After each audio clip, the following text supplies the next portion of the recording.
여러분 안녕하십니까? 뉴스라이브 문을 엽니다. 총선 본선이 다가오면서 공약이 맞붙기 시작했습니다. 어제 민주당 동북부 의원들은 4호선, 7호선 급행 추진과 KTX 연장, GTX 조기 착공을 내걸었고 통합당은 서울 지하철 지상 구간의 지하화와 3, 4호선 급행을 약속했습니다. 서민과 가장 밀접한 교통 분야지만 말처럼 쉬운 사업들이 아닌지라 현실성은 있는지 선심성은 아닌지 살펴볼 필요도 있어 보입니다. 3월 25일 뉴스라이브 지금부터 시작합니다. 오늘의 헤드라인입니다. 서울시가 코로나19 확산에 대한 책임을 물어 신천지를 상대로 2억 원대의 손해배상 청구 소송을 제기했습니다. 강남구가 위례신사선 역사의 추가 신설을 서울시에 요청했습니다. 이 소식이 알려지자 송파구 역시 역신설을 요구하고 나섰습니다. 구의원 출신의 시사평론가로 얼굴을 알려온 김병민 후보가 광진갑 통합당 청년 후보로 출마했습니다. 출마 계기와 공약 들어봅니다. 민주당 원내대표에 맞서는 통합당 당협위원장, 정의당 후보의 변화의 목소리, 수성과 탈원을 위한 구로갑 상황을 총선 상황실에서 짚어봅니다. 우리나라 코로나19 확진자가 9천 명을 넘어섰습니다. 어제 하루 사이 9명이 숨지면서 사망자도 120명에 육박하고 있습니다. 서울 지하철 9호선에서는 유통기한이 지난 소독제로 방역을 한 것으로 알려져 논란이 일고 있습니다. 취재기자 연결해서 자세한 내용 살펴보겠습니다. 박영찬 기자. 네, 보도국입니다. 네, 어제 하루 사이 발생한 코로나19 상황 정리해 주시죠.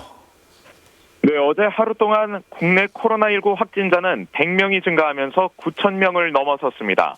24일 0시 기준 9,137명이 확진 판정을 받은 가운데 서울과 경기 지역의 누적 확진자가 700여 명에 달하면서 대구, 경북에 이어 수도권 확산에 대한 우려도 커지는 모습입니다. 예. 하루 사이 9명이 숨지면서 사망자도 120명을 넘어섰습니다. 여기에 해외 유입 사례도 늘고 있어 코로나19 확산이 새로운 국면에 접어들고 있다는 분석도 제기됩니다. 네. 중앙방역대책본부에 따르면 24일 0시 기준 국내 신규 확진자 100명 중 20%가량이 해외에서 입국한 사람들인 것으로 알려져 해외 유입을 막아낼 실효성 있는 대책 마련이 필요할 것으로 보입니다. 한편 어제는 서울 지하철 9호선에서 유통기한이 지난 소독제로 지하철 역사를 방역한 것으로 알려져 파문이 인 바 있습니다. 9호선 방역은 외부 용역 업체에서 진행했는데 이 업체는 코로나19 사태가 터지면서 지난달 21일부터 개화역에서 염창역까지 10개의 역사에 걸쳐 방역을 진행한 것으로 알려졌습니다. 예. 이 업체는 이번 방역에 2015년 5월에 만든 살균 소독제를 사용했는데 이 소독제의 유통기한은 24개월인 것으로 알려졌습니다. 유통기한이 2년이 훌쩍 지난 제품으로 방역을 했다는 점에서 맹물 소독을 했다는 비판이 일고 있는 이유입니다. 네. 네, 이 같은 사실이 알려지면서 9호선을 운영하는 서울 메트로 9호선은 해당 용역업체를 계약 위반 혐의로 어제 경찰에 고발했습니다. 한편 지난달엔 김포시에 살면서 확진 판정을 받았던 남성이 이 업체가 방역을 진행했던 구간을 이용한 것으로 알려져 이번 사건으로 인한 파장은 쉽게 사그라들지 않을 전망입니다. 지금까지 보도국에서 전해드렸습니다. 네, 박영찬 기자 수고했습니다. 코로나19 발생 상황 살펴봤습니다. 자, 한편 이 코로나19로 인한 경제 침체로 상인들의 시름이 날로 깊어지고 있는데요.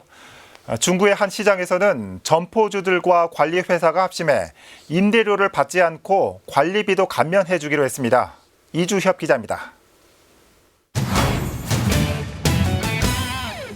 중구에 있는 복합 패션 시장입니다. 코로나19로 손님이 줄자 상인들은 어려움을 호소합니다.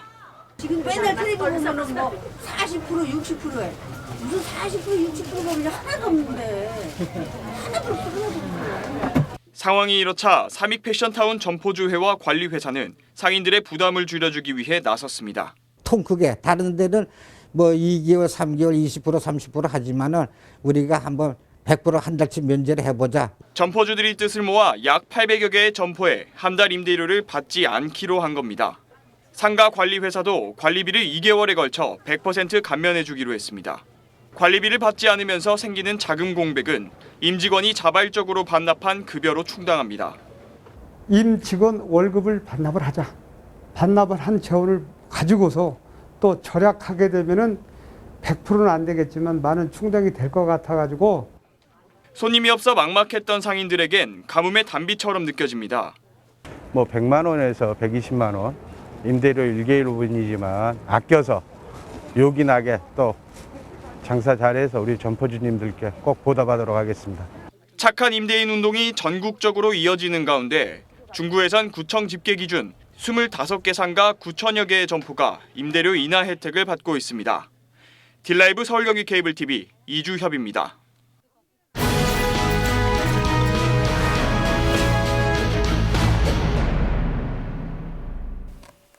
딜라이브 21대 총선 상황실입니다. 구로구 갑선거구는 현재 집권 여당 이인영 원내대표의 지역구입니다. 이 의원은 이번 21대 총선을 통해 4선 도전에 나섰고 저지에 나선 대항마들도 본격적인 선거운동을 앞두고 여념이 없습니다. 주요 후보들의 총선 전략을 취재기자와 살펴보겠습니다. 자, 엄정규 기자. 네. 구로구가 이인영 민주당 원내대표의 지역구죠. 그런데 현 여당 강세 지역이죠. 네, 앞서 앵커께서 말씀하신 것처럼 지난 2004년 17대 총선에서 이인영 의원이 구로구갑에 입성한 이후 18대 선거에서 통합당의 전신인 한나라당 이범래 의원에게 한 차례 자리를 내줬지만 19대와 20대 총선을 연거푸 승리하면서 흔히 중진의 기준인 3선 의원 반열에 올랐죠. 예. 이를 바탕으로 이인영 의원은 지난해 더불어민주당 원내대표로 선출돼 현재 지도부로서 여당을 이끄는 한 축을 담당하고 있습니다. 네. 여당의 원내대표를 상대하는 만큼 야당 후보들의 각오와 전략도 남다를 것 같은데 어떻습니까? 네, 먼저 미래통합당에서는 김재식 전 당협위원장이 도전장을 던졌는데 김 후보는 변호사 출신으로 이번이 첫 선거입니다. 김 후보는 구로에는 새 인물이 필요하다는 일명 물갈이론을 전면에 내세우고 있습니다. 예. 집권 여당의 다선 원내대표를 상대하는 만큼 어쩌면 당연한 수순일 수도 있겠는데 김재식 예비후보의 이야기 직접 들어보겠습니다. 주민들 이제 만나서 얘기를 해보면은 이 지역을 민주당의 강남이라고 얘기를 합니다. 그만큼 민주당세가 강하고 민주당에 누가 와도 여기서 당선이 된다는 그런 뜻이겠죠. 그런데 지금까지 지역 개발이 제대로 되어 있지 않고 오히려 낙후화를 넘어서 이제 쇠락화로 가는 그런 평가가 지배적인데 이 민주당의 선거 전략이 낙후화가 아니냐 이런 말이 있을 정도거든요.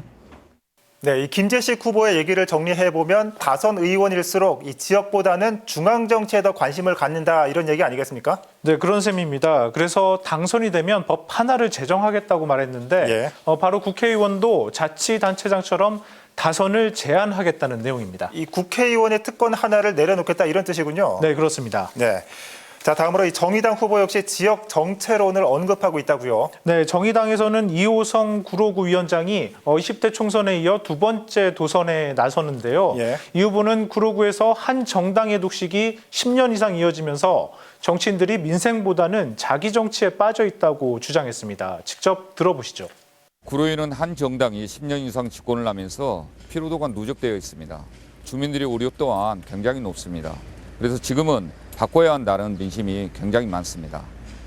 지역에 많은 현안들이 있는데 그 현안들을 대하는 태도 자체가 주민들 편에 있지 않고 자기 정치를 하고 있다, 무관심하다, 주민들의 목소리를 외면하고 있다는 얘기를 가장 많이 듣고 있습니다. 네, 지금 인터뷰 봤는데 이에 대한 이인영 의원은 어떤 반응을 보였습니까? 네, 더불어민주당 이인영 의원은 지역 현안에 소홀했다는 공격에 대해 여당 원내대표로서 지역 현안 해결에 더 큰 힘을 발휘할 수 있었다면서 반격의 포문을 열었습니다. 여당의 원내대표였기 때문에 더 강력한 힘을 받아서 추진할 수 있었다고 생각합니다. 이에 비해 다른 후보들은 무엇을 했는지 저는 잘 알지 못합니다. 오히려 때로는 문제 제기를 하고 속도를 내는데 장애도 되었지 않았을까? 뭐 이런 그 돌아봄의 시간들도 있었습니다. 본선에 가까워지면서 이 후보들의 신경전도 치열해지는 것 같습니다. 자, 다른 후보들을 살펴볼까요? 네, 민중당의 유선희 예비 후보는 무상교육과 무상주택 등 서민복지 확대와 일명 구로 4대 현안 우선 해결 등의 공약을 들고 나왔고 예. 지난 16일 기자회견을 통해 출마를 알린 자유공화당 황인규 후보는 디지털 단지 활성화를 통한 일자리 창출, 개봉역 지구단위 계획 재정비 등의 현안 해결을 약속했습니다. 예. 4명의 예비 후보가 등록한 국가혁명배당금당에서는 김장원 예비후보가 최종 후보로 낙점됐습니다. 네. 지키려는 자와 빼앗으려는 자 치열한 경쟁이 예고되고 있습니다. 21대 총선 상황실 오늘은 구로구 갑 살펴봤습니다. 엄 기자 수고했습니다.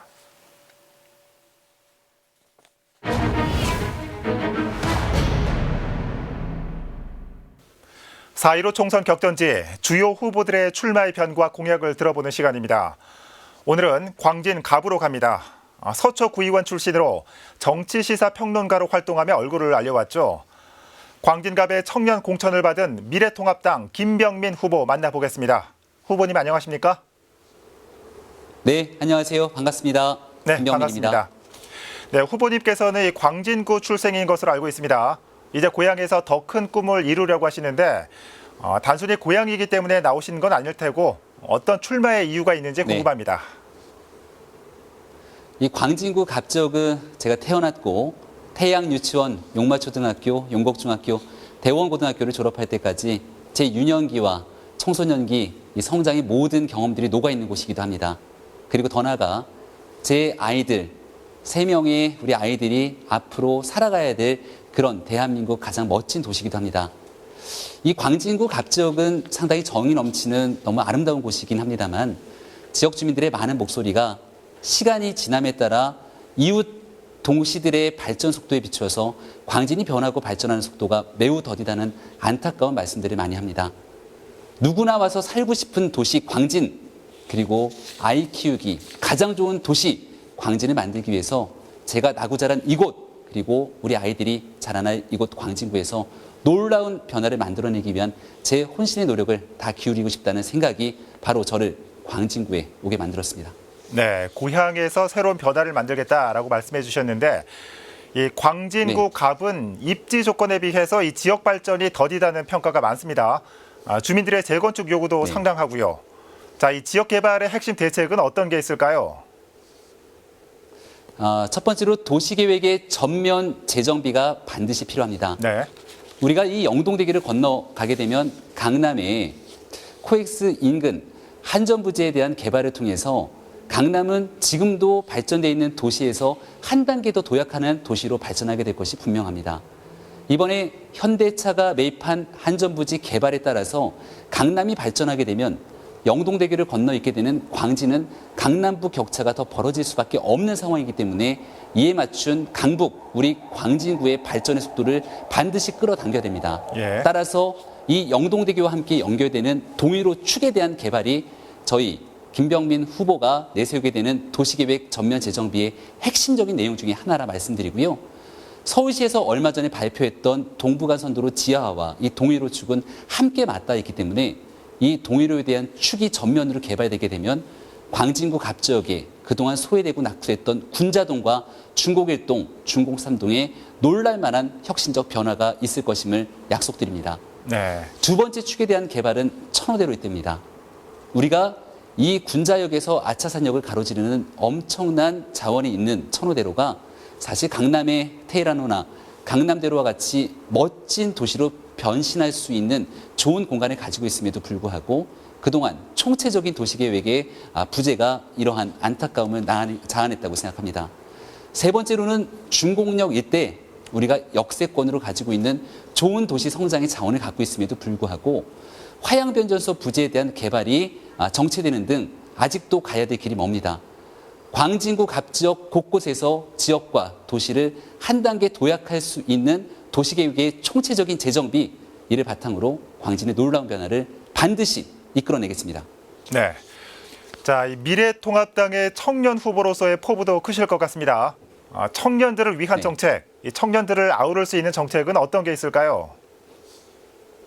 우리 광진구 갑지역에는 군자역과 아차산역 등 아주 주요 도시의 역세권을 가지고 있습니다. 따라서 이 역세권을 중심으로 1인 가구 비율들이 상당한데요. 특히 젊은 청년들을 중심으로 이 1인 가구에 대한 사실 정부와 지자체의 지원이 그동안 상당히 부재했던 것이 사실입니다. 따라서 제가 국회의원이 되게 된다면 제 첫 번째로 내고자 하는 법안 중에 하나가 바로 1인 가구를 지원할 수 있는 기본법이 될 수 있다 말씀을 드립니다. 네. 1인 가구 지원에 관한 기본법을 입법화하고 이에 따라서 광진구와 같은 지방자치단체에서는 1인 가구 지원 센터를 설립하고 이러한 1인 가구 지원 센터의 설립을 통해서 혼자 살게 되는 1인 가구의 젊은 청년들이 좁은 공간에 살기 때문에 자신이 가고 있는 겨울의 옷가지나 짐들을 따로 보관할 수 있는 공간들이 마땅치 않은 게 가장 큰 어려움 중에 하나입니다. 그런 어려움을 해소할 수 있는 생활용 창고 같은 부분들을 제공하고 1인 가구의 젊은 청년들이 가지고 있는 삶의 애환들을 반드시 보다듬고 정부와 지자체가 나서서 이 어려움을 해소시킬 수 있는 청년 세대의 눈높이에 맞는 정치도 함께 해나가겠습니다. 네. 자, 이 김병민 후보의 상대는 3선에 도전하는 민주당 전예숙 후보입니다. 중진 의원의 벽이 쉽다고 볼 수는 없을 텐데 앞으로 남은 선거 기간 어떤 전략이 있는지 마지막으로 말씀해 주시죠. 제가 가지고 있는 3가지 강점을 광진 구민에게 끊임없이 호소하고 싶습니다. 저는 아이 셋을 두고 있는 다둥이 아빠입니다. 그렇기 때문에 아이 키우면서 함께 대한민국에 생활하고 있는 모든 엄마, 아빠들의 마음을 가장 잘 알고 있다고 자부합니다. 대한민국에서 아이 키우기 가장 좋은 도시가 어디야? 라고 묻는다면 정말 자신 있게 광진구라고 자신 있게 얘기할 수 있는 그런 도시 성장을 위한 육아, 보육에 특화되어 있는 광진구를 만들 것을 약속드립니다. 행정학 박사 학위를 취득하고 경희대학교 행정학과에서 학생들을 가르쳐 왔습니다. 행정 전문가로서 광진구의 낙후된 지역을 훨씬 더 한 단계 도약시키기 위해서는 이 지역을 가장 잘 알고 행정적인 문제를 풀어낼 수 있는 행정 전문가가 필요합니다. 제가 가지고 있는 강점을 끊임없이 주민들에게 호소할 것이고요. 지난 수년 동안 방송에서 평론과 토론을 통해 불안관에서 많은 시청자분들, 특히 광진구민 여러분들을 만나뵈었습니다. 우리가 20대 국회를 최악의 국회라고 얘기하면서 대화와 소통이 단절된 낡은 정치 제발 좀 바꿔달라는 주민들의 목소리가 적지 않습니다. 소통 전문가, 광진 구민 여러분과 끊임없이 소통하고 국회에서 정말 국민들 눈살 찌푸려뜨리는 싸우는 정치가 아니라 소통하면서 문제를 해결해낼 수 있는 정치 보일 수 있는 소통 전문가의 강점을 광진 구민 여러분께 호소하겠습니다. 네. 자, 이제 선거가 20여일 앞으로 다가왔는데 앞으로 선거운동 기대하겠습니다. 자, 후보님 오늘 시간 내주셔서 고맙습니다. 네, 고맙습니다. 네. 광진구갑 미래통합당 김병민 후보 만나봤습니다. 광진갑 민주당 전예숙 후보는 모레인 27일 금요일에 만나보도록 하겠습니다.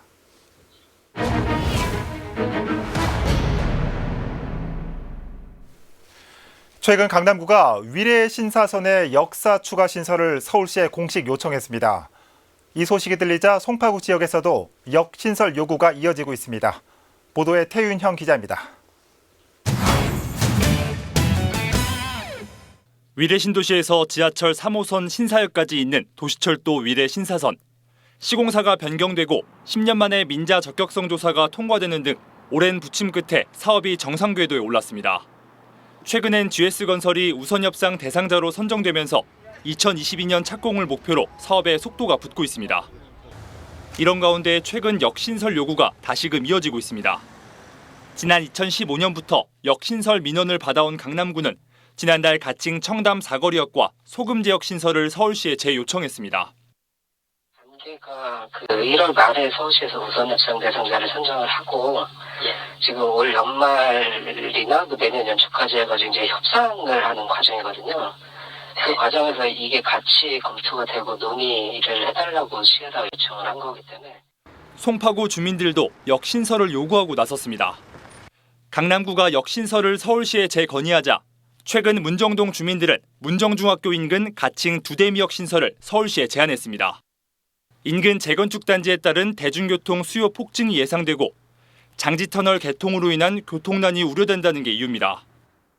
이번 강남구에서 새로운 역을 2개를 신설해달라는 걸 서울시에 요구를 했고 이 두대미역 추진위원회는 문정 사거리역에 두대미역 신설을 강력히 요구를 합니다. 이 밖에 삼전동에서 역신설을 요구하고 있고 장지동에서도 역신설 이야기가 흘러나오고 있습니다. 일각에선 역신설에 따른 사업 지연 우려가 나옵니다.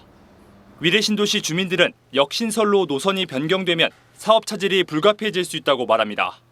그 본선 지원에 대한 문제가 제일 커요, 지금요. 추이를 다시 해야 되잖아요. 예비 타당성 조사에 대한 부분은 다시 할 수밖에 없잖아요. 그래서 서울시는 차질 없이 사업을 진행하겠다고 말하면서도 역신설과 관련해 종합적인 검토가 필요하다고 밝혔습니다. 딜라이브 서울 경기 케이블 TV 태윤영입니다. 서울시의회 소속 여성 의원들이 최근 국민적 공분을 사고 있는 N번방 사건에 대한 강력한 대응을 촉구했습니다. 17명의 여성 의원들은 어제 서울시의회 본관 앞에서 결의대회를 열고 텔레그램 N번방 개설자와 참여자 전원에 대한 신상 공개와 강력 처벌을 요구했습니다. 아울러 이들은 서울시에 아동 청소년 디지털 성폭력 대응 방안 마련을 촉구하는 한편 관련 범죄자 처벌 수위를 높이는 특별법 제정이 필요하다고 덧붙였습니다. 더불어민주당 동북부 국회의원 선거 후보단이 KTX 수서 의정부 연장 촉구 등을 담은 공동 공약을 발표했습니다. 노원을 우원식 후보와 노원병 김성환 후보 등은 어제 국회 소통관에서 기자회견을 열고 동북부 광역교통체계 구축을 위한 3대 공약을 발표했습니다. 공약 내용은 KTX 수서 의정부 연장과 지하철 4.7호선 급행화, GTX C노선 사업 촉구입니다. 민주당 동북부 후보단은 서울 아레나와 창동 차량기지 이전 부지에 바이오 클러스터 조성을 추진하겠다고 밝혔습니다.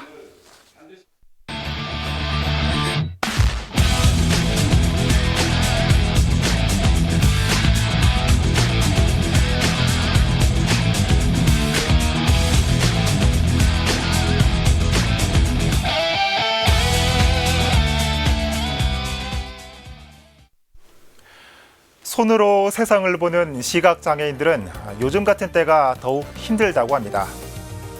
공공시설물 점자를 만지기도 그렇다고 장갑을 낄 수도 없는 노릇입니다. 유통기한이 지난 소독약을 쓴 지하철 손잡이는 괜시리 손이 더 가지 않습니다. 방역망이 뚫리지 않는 것도 중요하지만 서로 간의 신뢰를 잃지 않는 것도 중요합니다. 뉴스라이브 마칩니다. 시청해주셔서 고맙습니다.